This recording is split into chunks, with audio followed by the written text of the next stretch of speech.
As you know, I'm Lieutenant Carla Roberson. I was Ethan's lieutenant. I often wonder how I would react if it was one of our officers.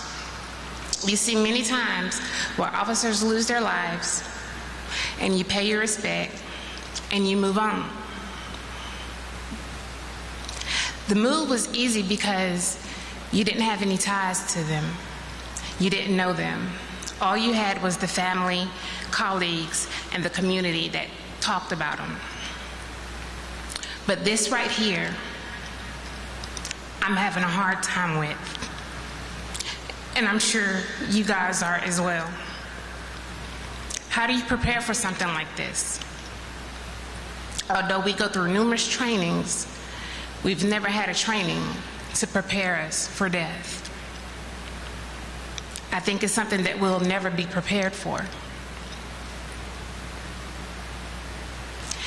Something like this is where your faith comes in. Proverbs 3:5-6 says, "Trust in the Lord with all thine heart, and lean not unto thine own understanding. In all thy ways acknowledge him, and he shall direct thy path." Law enforcement family is a different type of family. It's a different type of love, and it's a different type of feeling. Some of us may have coworkers that are family to us more than our own family. While we are one team, one family, I can honestly say that in our CID department, we were family. We laughed, we cried, we've prayed together, we've broken bread together. We've disagreed, and we even joked one another from time to time. We have spent countless hours with one another, and sometimes coming home long enough to shower, change, and jump right back into the fight. If I added all the hours up, we would have spent more time together than our loved ones. Sergeant Kaskins was not just a coworker. He was a friend. He was our friend. He was caring, kind, and genuine. You could give him a task, and he would jump right on it. You never heard him complain. He always strived for perfection because he wanted to get it right. He was a worker bee. Although he might have been short in stature, he had the biggest heart. He never met a stranger, and he would speak to anybody that would come his way. Some people said he was quiet. Nah, not Ethan. Every morning when we would have our meetings and investigations, Ethan would take the lead. We would start with him. You never know what's going to come out of his mouth, whether it be a joke or something serious, but he knew right when to slide it in. Ethan was a great dresser, but I like to thank Tracy for that. And I let Ethan know. I always complimented him on how he dressed. He was a suspenders man, but he wore the nice shirts, and pretty ties. Tracy made sure he looked good before he walked out that door. And he did tell me that. As you know, Ethan was proud of that mustache. When he participated in the No Shave November, I don't think he ever looked back. Once he realized how thick he could get that mustache, he did not cut that. He shaved everything else, but he did not shave his mustache. I made a mistake of asking him one time, "Are you gonna cut that mustache?" "No, LT. I think it's one of my best features." I said, "Okay." Ethan was a family man. He was crazy about you, Tracy. We talked about you all the time. We talked about your daughters, his grandkids, because he loved them as if they was his own. We talked about his parents, Mr. and Mrs. Kaskin. He was so ecstatic when you guys moved here. He said you guys were moving in so he could take care of y'all. But after meeting y'all, I believe y'all took care of him.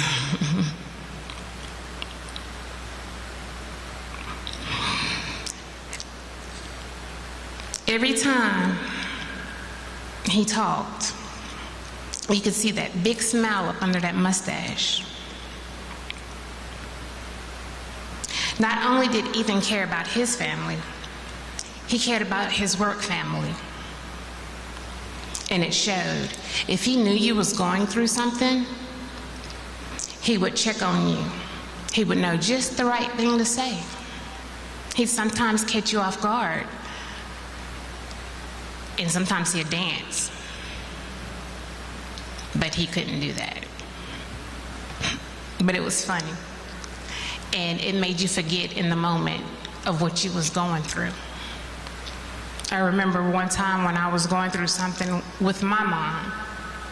Every other day he would check on me. We had a lot going on at the police department. We were busy working homicides. We had a transition. But Ethan came and he checked on me. He would always ask, "How are you, LT?" And that meant a lot. He asked about my mom, and that meant a lot. He was very caring. He was a motivator, and he was an encourager. And some of you may not know, but he had an urban fitness group. And he motivated them to lose weight, to get in shape, to eat right. And I asked him one time, because he does it early in the morning before he even starts work. How do you do that? How do you run 2 boot camps and then come to work? He says, well, my second boot camp, I'm on my bike and I'm giving orders. I was like, oh, okay. You often wonder, when did he have time to sleep? One funny story. We could be in our morning meetings, and of course he's the first one to go. And as we're going down the line and going around the corner, if you peek back over at Ethan, he's getting a little shut-eye in right then. But he'll wake up and he'll be right on track with what was going on and keeping up. Earlier, the chiefs talked about every department that Ethan went to, every division that Ethan went to. And you would think he and I wrote this speech together because ours kind of similar. But Ethan dabbled in just about every division. I like to think that investigations was his best division because he came back. He was, like I said, he was a worker bee. When he came back to investigations, he worked crimes against women. He was very passionate about it, and it showed. He was caring and encouraging to the victims that he served. I met a young lady just the other day while getting dinner after leaving Tracy's house.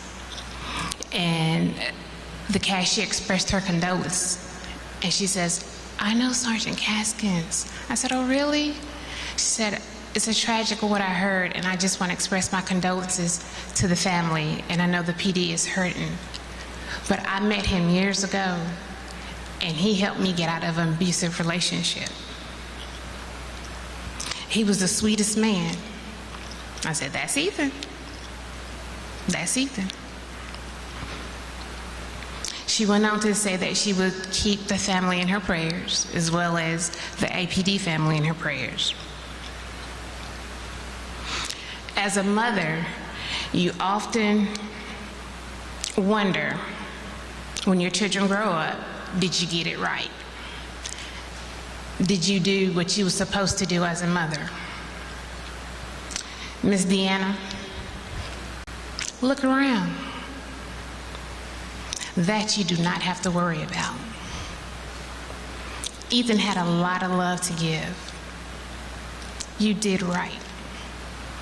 He loved everybody and everybody loved him. He left quite an impression on many. You and Mr. Kaskin both had a lot to do with that. Tracy, you helped him grow. You helped him grow to being a better man, a better husband, and a father.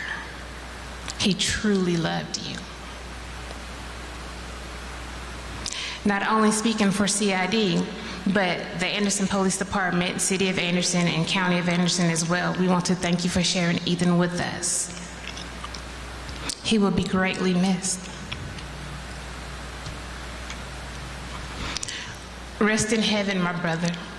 In blue, we got it from here.